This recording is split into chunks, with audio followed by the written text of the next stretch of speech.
ओम ऋग्वेद मंडल 1 सूक्त 1 मंत्र 9। ये इस सूक्त का ऋग्वेद के प्रथम सूक्त का अंतिम मंत्र है। ओम सनः पितेव सूनवे अग्ने सुपायनो भवो सच स्वानः स्वस्ताये। ओम पिता पुत्र के लिए ज्यों अग्नि हमारे हेतु निकट प्राप्त हमको सदा युक्त करें शुभ सेतु।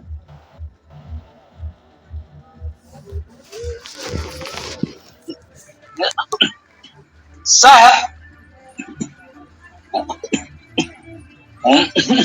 सह वह सर्वनाम है, प्रथमा विभक्ति कर्ता कारक एक वचन। सह वह न हम हमारे लिए, ना भी सर्वनाम है, ये कई विभक्तियों में प्रयोग होता है। तो सह न वह हमारे लिए, ये सह परमेश्वर के लिए है। ये अग्नि सूक्त है, अर्थात इस सूक्त की देवता अग्नि है। अर्थात इस सूक्त का जो वर्ण विषय है, जो मुख्य बात है, दिव्यता है, वो अग्नि है। अग्नि अग्नि धातु से बन रहा है। अग्रणी, प्रगतिशील, ग्राही, इसके शाब्दिक अर्थ होंगे कि अग्नि मुख्य रूप से गत्यर्थक धातु है। इसी अग्नि से अग्र बना, अग्रता, अग्रणी, गतिशील, प्रगतिशील तो गत्यर्थक है ही, इसी से बना। ग्रहण करना भी इसका एक अर्थ होता है। तो अग्रणी, प्रगतिशील, ग्राही, अग्नि के ये तीन प्रमुख अर्थ हम लोग लेते हैं। तो इस सूक्त का देवता अग्नि है, ये अग्नि सूक्त है। तो सह सर्वनाम जो आया है वो इस अग्नि के लिए स्वीकार करते हैं। तो सह अर्थात वह अग्नि स्वरूप परमेश्वर, अग्रणी, प्रगतिशील, ग्राही गुणों से युक्त परमेश्वर न हमारे लिए पितेव, पितायु, पितायु पिता के समान, यु पे है उसके समान, उसकी तरह इस अर्थ में आता है। सनः पितेव वह हमारे लिए पिता के समान है। परमेश्वर का हमारा क्या संबंध है? परमेश्वर हमारे लिए पिता के समान। पिता का क्या अर्थ है? भी धातु भी गत्यर्थक है। जो भी हम में गतिशीलता है, जो ऊर्जा है, जो चेतना है, जो कुछ भी हम गति प्रगति कर सकते हैं, वो सब उस परमेश्वर की ही तो देन है। पिता शब्द को पा पालने धातु से भी निष्पन्न माना जाता है। तो वह हम सबका पालन करता है, इसलिए भी पिता है। हाँ, देखिए एक बात और स्पष्ट कर दें यहां पर। देखिए, पिता शब्द में सामान्यता कहते हैं पा पालने धातु से पिता शब्द बना, अर्थात पा धातु का पी आदेश हो गया। धातु तो पा है, परंतु जब शब्द बना तो पा के स्थान पर पी हो गया। ऐसा कुछ आचार्य विद्वान हमको बताते हैं। ठीक है भाई, महान आचार्य विद्वान बता रहे हैं तो हम उसे नकार तो नहीं सकते। अर्थ भी उत्तम ही आ रहा है। पा पालने धातु से पिता शब्द की निष्पत्ति हो तो पिता का अर्थ हुआ पालन करता। जो हमारा पालन, रक्षण, पोषण करता है वही हमारा पिता। अर्थ भी ठीक है, परंतु उसमें पी स्पष्ट दिख रहा है। और यदि पी धातु होती है तो उसे भी नकारा नहीं जाना चाहिए। तो पी तो स्पष्ट दिख रहा है, आगे ता तो समान है। त्रि प्रत्यय लगा, पी में लगाएंगे तो पितृ बन गया, पा में लगाएंगे तो पात्र बन गया। वैसे तो पा का पी आदेश कर दिया तो पितृ और पिता बन गया। हाँ, पितृ का प्रथमा कर्ता कारक एक वचन का रूप पिता होगा। पा धातु यदि वैसे आती तो उसका रूप पाता होता, पालन करने वाला, रक्षण करने वाला। लेकिन ये पी धातु से ही बन रहा है, चाहे वो पा का आदेश पी माने या पी धातु माने, गत्यर्थक धातु है तो गतिशील प्रगतिशील अर्थ उसका ले सकते हैं।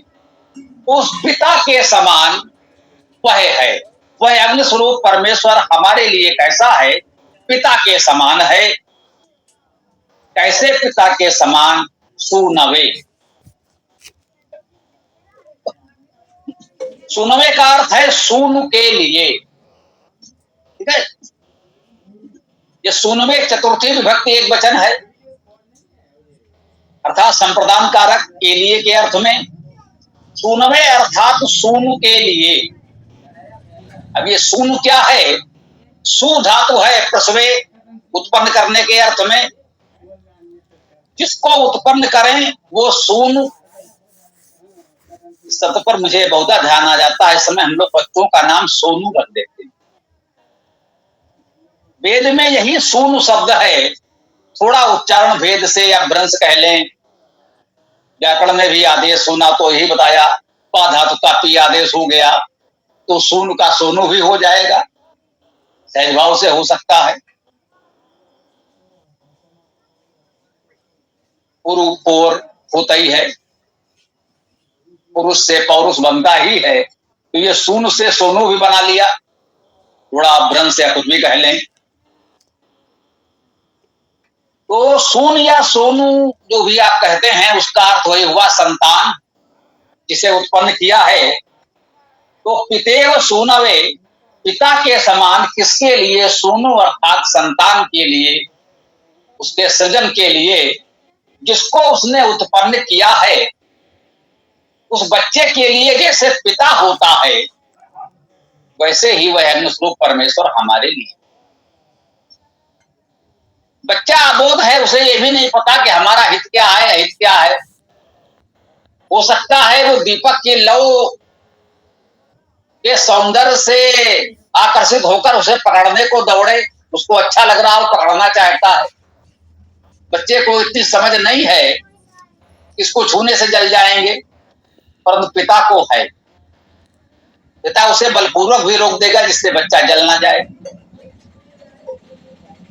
ध्यान आया बचपन में लोग तो माता पिता एक बात और कहते थे, जब बच्चा बार बार दीपक की लो पकड़ने को दौड़े ही तो एक बार उसे छू लेने दो। जब एक बार छू लेगा तो दोबारा कभी उधर नहीं जाएगा। हमारा प्रेम है कि वो जल न जाए, इसलिए हम बार बार उसे खींच लाते हैं। उसको जलने का अनुभव है नहीं, उसको देखने में अच्छा लगता है, वो बार बार उसे पकड़ना चाहता है। तो पिताजी ने कहा कि ऐसा करो, एक बार इसे छू ही लेने दो। जब एक बार छू लेगा तो दोबारा कभी उसके आसपास भी नहीं जाएगा। तो परमेश्वर, वह अग्निस्वरूप परमेश्वर हमारे लिए वैसा ही है जैसे संतान के लिए, पुत्र के लिए पिता होता है। वो हमें अनिष्ट से बचाता है। यदि हम कुछ ऐसा करना चाहें जो उचित ना हो तो वो हमें रोकने का प्रयास तो कर सकता है, मार्गदर्शन निर्देश तो दे सकता है। हाँ, वो निराकार परमेश्वर ऐसी व्यवस्था उसने नहीं बनाई है कि जैसे कहें बिल्कुल हाथ पकड़कर रोक ही दे। यदि हम आग को छूना चाहें तो हमारे हाथ को ही रोक दे, उस आग के चारों ओर ऐसा घेरा बना दे कि हम छू ही ना पाए। वो ऐसा नहीं करता। उसने हमको बुद्धि विवेक दिया है कि हम सोच विचार कर अनुभव से जान लें कि ये हमारे लिए हानिकारक है, हमें नहीं करना चाहिए। अब इसके बाद भी यदि कोई करता है तो फिर वो जलेगा, भुगतेगा उसकी इच्छा, क्या किया जा सकता है। तो पिता हमारा पालन रक्षण संरक्षण करता है। यदि हम कुछ अनुचित करना चाहें जो हमारे लिए हानिकारक है तो हमें उचित मार्गदर्शन भी दे सकता है। वेद के माध्यम से हमको बहुत कुछ दिशा निर्देश मिलता है। तो यहाँ ये कहा गया साना पितेव सूनवे, जैसे संतान के लिए पिता होता है उसी के समान वह परमेश्वर, अग्निस्वरूप परमेश्वर हमारे लिए है। कह रहे हैं अग्नि, यहाँ अग्नि संबोधन में है, हे अग्नि। क्या करो?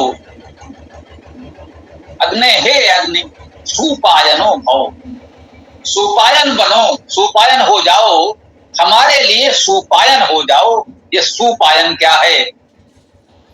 सुपायन में सु उपसर्ग और उप उस उपसर्ग, तो सु और उप में संधि हुई तो सूप बन गया, और उसमें अयन और जुड़ा, इस सूप में अयन की संधि हुई तो सुपायन बन गया। अब अयन कैसे बना?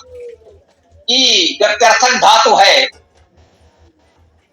उससे अयन बना, ये अन जुड़ा। अन क्या है? जैसे गम से गमन, पट से पठन, वैसे ही ई धातु से बन गया अयन, अर्थात गति, अर्थात चलना। सु उप अयन, उत्तम समीप जाना। सुपायन बनो, उत्तम प्रकार से समीप जाने वाले बनो। परमेश्वर सर्वव्यापी है, हम कुछ ऐसा करें, ऐसा बने कि वो हमारे निकट अनुभव हो, ये भाव भी निहित है।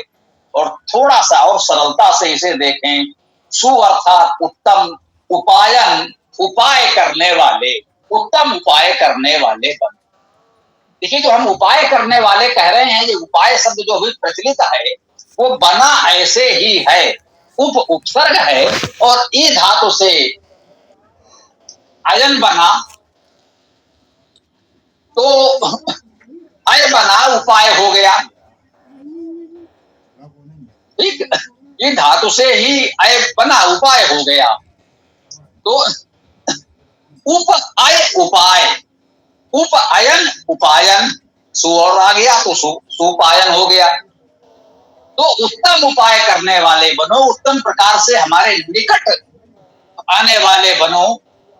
भाई उपाय कह दे, भाई कोई उपाय करो, भाई हमारे निकट कुछ ऐसा सहयोग भाव आपका हो।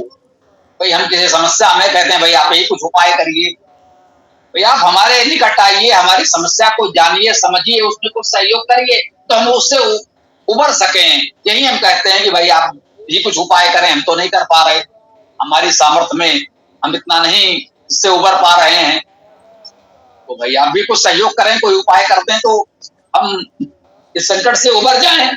तो अग्नि सुपायनो भव, अग्नि उत्तम उपाय करने वाले हो जाओ। और सचस्वा न स्वस्थ, ये सचस्वा सच धातु है सिंचन करना, संलग्न होना, निकट होना भी संभव का इसका अर्थ है। वो आपको हमारे पुस्तक में, वेदायन में भी मिल सकता है, धातुकोश आदि में, धातुवाद पाठ में तो मिलेगा ही मिलेगा, है ना। सच धातु का एक अर्थ पूरा समझना भी है। ये बहुत उत्तम अर्थ है, सच धातु पूरा समझना, जानना, अच्छी तरह जानना, संबंधी होना, संसर्गी होना।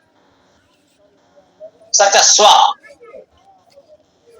सच संपर्की होना, संबंधी होना, पूरी तरह जानना, समझना, ये बहुत सुंदर अर्थ इसका है। तो सचस्वा का अर्थ क्या हुआ?